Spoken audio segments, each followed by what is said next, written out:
Other matters, COVID-19 has brought along warnings of more poverty, unemployment and, of course, less government spending ability due to less taxes coming into the coffers. But it was announced today that the South African Revenue Service collected 38 billion rand more in the financial year. That covers the most part of 2020 than expected. 1.25 trillion was collected. That is around 12% less than the original target, but 38 billion rand more than the revised targets that were created after COVID hit. To discuss, we're joined by SARS Commissioner Kieswetter. Commissioner, thank you for being with us. It's a pleasure as always. Is this really good news, or did we as South Africa make very dire projections because of COVID-19 and then we can say, oh, great, it's much better than expected? Francis, let's not be so negative. It's absolutely good news. But let's just stand back for a moment. You know, we all were looking into a crystal ball, which was really unprecedented. We were informed by unprecedented circumstances. None of us knew how this would pan out. And the best possible predictions could not have been correct. You will recall that in October, the minister announced that we would under-recover that we would under-recover to the amount of 312.8 billion rand. That was the best information we had. Subsequent to that, two things happened. The one is that there was some recovery in the economy, nowhere near to the levels before 2019-20, but there was some recovery.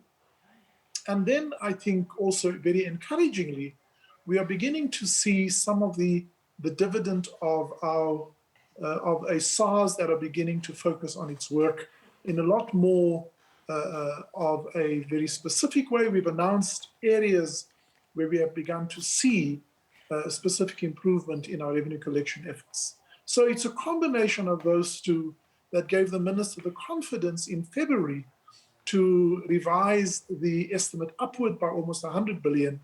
And then in the last month, we saw through our efforts and a continued improvement in the economy, we then saw the 38 billion. So in effect, when we had our worst possible view around about October, to the final revenue result, we have recovered 138 billion from where we thought it would be in October last year.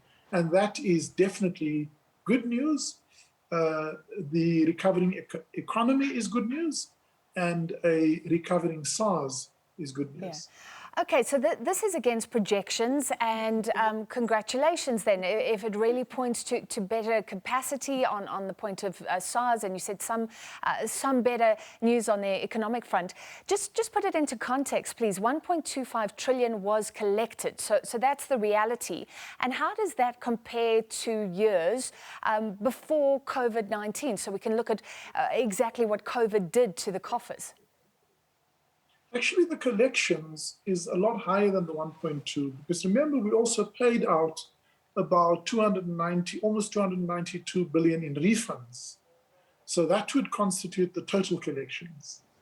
What I think is important to note is during the severe lockdown period, not only did we slow down economic growth, but we also lost some economic capacity. We've lost some jobs. Not all of that has been recovered. So we do foresee, as all of the commentators are projecting, that the economic recovery will continue and hopefully faster than what we expected. But the total tax collection that we achieve is a function of the state of the economy, but also the administrative actions and the capability of SARS, as well as the social contact with taxpayers, their confidence in SARS. So it is a collection of these three things that creates a healthy system, which ultimately will bring about sustainable revenue recovery. That's our real aim. You did point, we'll look at what you were saying about state capture, the preservation orders, and then we have a final tally of the impact of the ban on the sale of cigarettes and alcohol. Was it worth it, in your opinion? Is it still worth it now for the country to close down sales for the Easter weekend? There's always a trade-off, Francis, always. And so we know there are three things that we need to manage. And actually, we're doing two reasonably well, and the other one, we don't even know the extent of the damage. So there's always a trade-off between limiting the transmission of infections. And I think we all know that there was sufficient confidence to not go down into a higher level, but to make some marginal adjustments to level 1. Because if we do have a slight uptick in transmissions, our health system can still accommodate that. On the other hand, the impact of just the slowdown of alcohol sales over the weekend will bring about a marginal suppression of the actual consequences of alcohol, which we know. We're living in a country where there unfortunately is still levels of irresponsible use of alcohol, and it is an attempt. None of this is a perfect science. It is an attempt to slow down some of that activity very briefly without having a sustainable impact on job losses and revenue income. So you're happy it's just a couple, 4 days actually?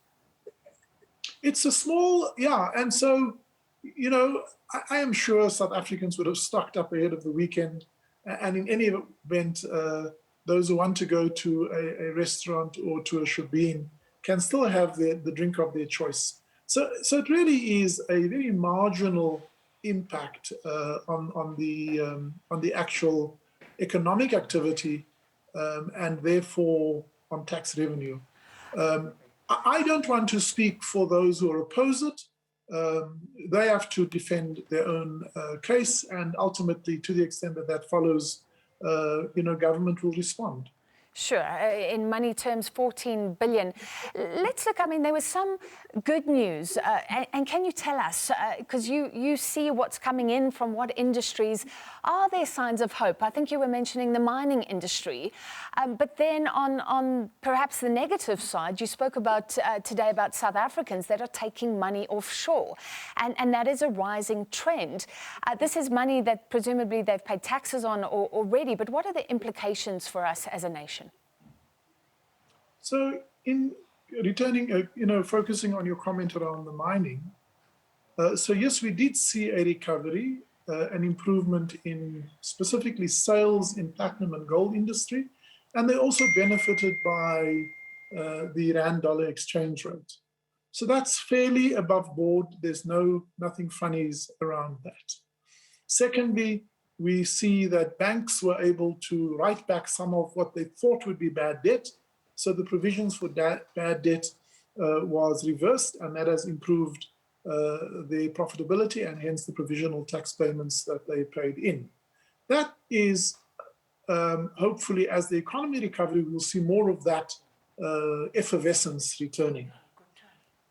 In contrast to that, we see still some aggressive planning. We mentioned the tax erosion and base erosion and transfer pricing practices. We still see examples of trade mispricing, which is when traders import goods and understate the value to avoid paying the true duty, or on exports overstate the value so that they get a better refund because goods that are exported are zero rated for VAT.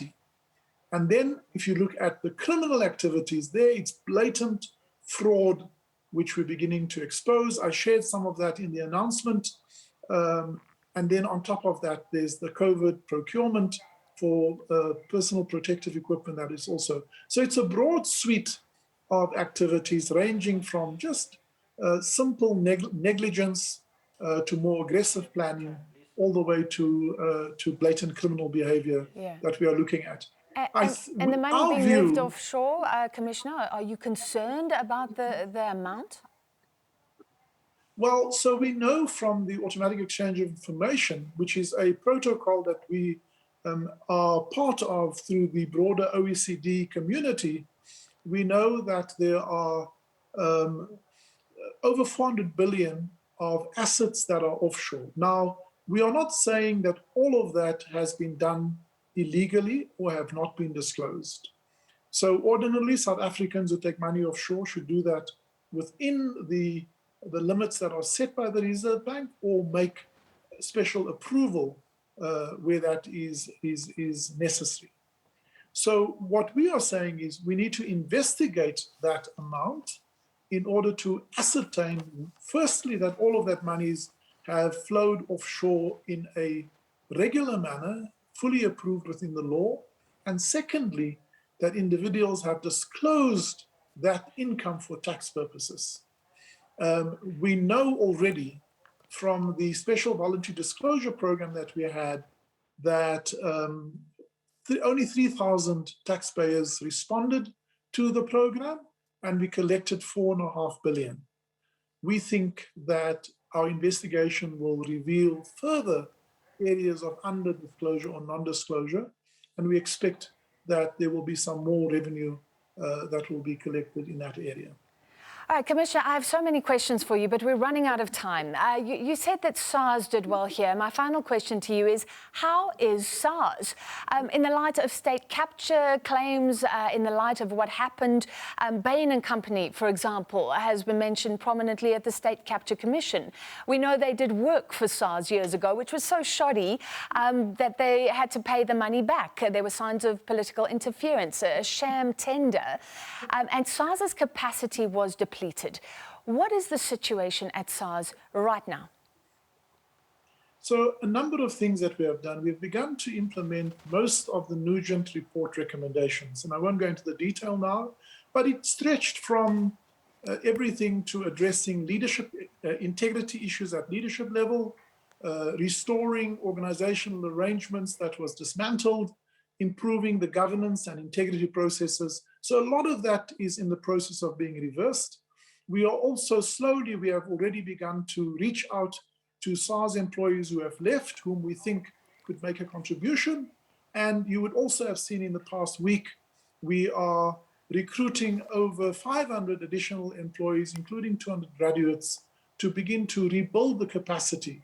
So this is going to be hard work. It's a multi-year project. But the revenue results we announced today, I can already tell you, shows a 26% improvement in the efforts that SARS administers. What that means is, of the 1.25 trillion rand that we've reported, we can very clearly identify 158.5 billion of that is a result of an improved SARS that are functioning as it ought to. But we are not declaring victory yet. We think there's still a long way to go, but we want to give South Africans the assurance that we will leave no stone unturned to reverse and build on the capability of SARS, so that we work towards our vision of a smart, modern SARS that can be respected, that can be admired, and that functions beyond any, with unquestionable integrity. Yeah, something that all South Africans want, I think. Thank you so much for your time tonight. That was SARS's Commissioner, Edward Kieswetter, for us. We take a short break. Got lots more to come on The Full View. Stay with us.